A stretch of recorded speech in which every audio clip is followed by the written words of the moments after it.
네, 다음 소식입니다.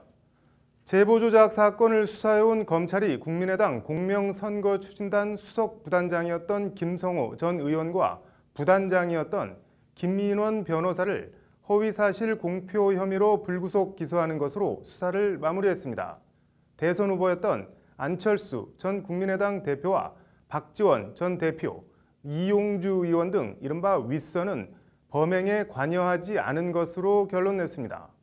석대성 기자입니다. 서울 남부지검 공안부는 오늘 김성호 전 의원과 김인원 변호사를 공직선거법상 허위사실 공표 혐의로 불구속 기소했습니다. 검찰은 이들에게 제보 내용이 100% 사실이라는 이준서 전 최고위원의 말만 믿고 지난 5월 5일과 7일 두 차례 기자회견을 여는 등 조작된 제보를 검증하지 않고 공개한 혐의를 적용했습니다. 검찰은 김성호 전 수석 부단장과 김인원 부단장은 제보를 조작한 국민의당 당원 이유미 씨와 이유미 씨의 동생 이준서 전 최고위원과 공범 관계라고 밝혔습니다. 검찰은 이용주 의원과 안철수 전 대표, 박지원 전 대표 등 국민의당 윗선은 모두 범행에 관여한 증거가 없다며 무혐의로 결론냈습니다.